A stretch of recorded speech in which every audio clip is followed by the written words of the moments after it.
ஸ்ரீ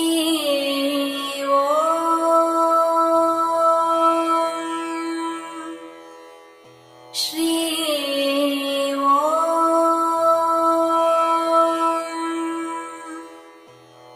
ஸ்ரீ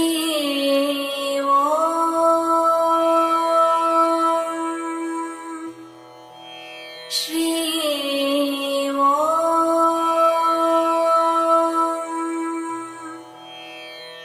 ஸ்ரீவோம். நமது இறை நாட்டம், நமது இறை நாட்டம் சரிதானா? இறைவன் என்பவன் இருக்கின்றான் இல்லை என்கின்ற கருத்து. இல்லை என்று கூறுபவர்களை பற்றி நாம் விட்டுவிடுவோம். இருக்கின்றது என்று இறைவனை நாடுபவர்களை மட்டும் பார்ப்போம். நாம் இறைவனை நாடி செல்கின்றோம்.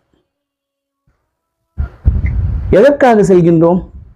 இறைவா எனக்கு இடைக்கொடு, இறைவா எனக்கு அதை எனக்கு கொடு, இறைவா நான் செல்லும் சேர்க்க வேண்டும், இறைவா நான் நினைப்பதெல்லாம் நடக்க வேண்டும், நான் எண்ணுவதெல்லாம் எனக்கு கிடைக்க வேண்டும். இத்தகைய கோரிக்கையுடன் நாம் செல்கின்றோம். இதற்காக நெற்றி நிறைய விபூதிகளை பூசிக்கொண்டு, தேவைப்பட்டால் உடல் முழுவதும் பூசிக்கொண்டு, நெற்றி நிறைய திருமண்ணையும் அணிந்து கொண்டு நாம் கோயில் கோயிலாக செல்கின்றோம். நாம் பக்திமான் என்று காட்டிக்கொள்கின்றோம். உண்மையில் நமக்கு பக்தி இருக்கின்றதா? இறைவனை உண்மையில் நாடுகின்றோமா என்றால் நிச்சயம் இல்லை. ஏன்? நமது தேவைக்காக நாம் தேடுகின்றோம். நம்மளுடைய விருப்பத்திற்காக, எனக்கு பொருளை சேர்ப்பதற்காக பொருளை நாடி இறைவனை நாடி செல்கின்றோம். உண்மையில் சொல்ல போனால் கேட்கின்றோம். இந்த உலகிலே மனிதனை தவிர ஏதேனும் விலங்கோ பறவையோ ஏதேனும் ஒன்று மற்றவர்களை நாடி தன்னுடைய தேவைக்காக செல்கின்றதா? தன் உணவை தானே தேடிக் கொள்கிறது. தனக்கு தேவையான கூடை தானே அமைத்துக் கொள்கின்றது. அப்படி என்றால் அவைகளுக்கு இருக்கின்ற தன்னம்பிக்கை கூட நமக்கு இல்லை என்பதுதான் நிஜம். நாம் நம்மளுடைய செயல்களை சீர்தூக்கி பார்த்தாலே நமக்கு தேவையானவைகளை நாம் அடைந்து விடலாம். இயற்கை என்கின்ற அன்னை நமக்கு தேவையான பொருட்களையும் அறிவையும் வளம் கொழிக்க கொடுத்திருக்கின்றார். அப்படி என்றால் உண்மையில் நாம் பக்தியற்றவர்களா? நிச்சயமாக. அப்படி என்றால் பக்தியுடன்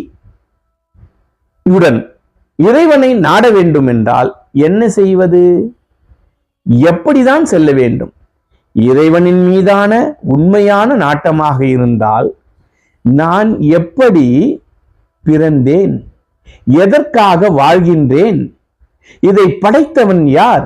ஒவ்வொரு பொருட்களும் இருக்கின்றதே, உலகம் முழுவதும் இருக்கின்றதே, இந்த உலகை படைத்தவன் யாராக இருக்கும்? அத்தகைய வியப்புடன் அத்தகைய பொருட்களை, இந்த உலகத்தை படைத்த உற்பத்தி செய்த அந்த நபர் யார்? அந்த சக்தி யார்? என்னுள் இருந்து இயங்குகின்ற நான் பிறக்கின்றேன், இறக்கின்றேன், ஆனால் செயல் செய்கின்ற பொழுது ஒரு சக்தியுடன் நான் செயல்படுகின்றேன் என்றால் அந்த சக்தி யார்?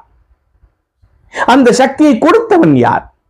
இந்த உலகம், அற்புதமான இந்த உலகை படைத்தவன் யார்? இந்த இயற்கையை படைத்தவர் யார் என்கின்ற எண்ணங்கள் தோன்றும் பொழுது அதை தேடி செல்கின்ற நாட்டம்தான், அந்த சக்தியை தேடிய நாட்டம்தான், அந்த இறை என்று செல்கின்ற அந்த பொருளை நாடுகின்ற நாட்டம்தான் உண்மையான இறை நாட்டம். இப்பொழுது சரியாக புரிந்து கொள்ள வேண்டும் என்றால், மின்சாரம் இருக்கின்றது. மின்சாரத்தை நாம் உபயோகிக்கின்றோம், தேவையான அளவுக்கு உபயோகிக்கின்றோம். இந்த எத்தனையோ கண்டுபிடிப்புகள் நம் முன்னால் இருக்கின்றது. அதை நாம் உபயோகிக்கின்றோம். சிலர் என்ன செய்கின்றார்கள்? உபயோகிக்கின்றார்களே தவிர அதை யார் கண்டுபிடித்தார்கள் என்கின்ற எண்ணம் யாருக்கும் உதிப்பதில்லை. அதை பற்றி நன்றி பாராட்டுவது கூட இல்லை, சென்று விடுகின்றார்கள்.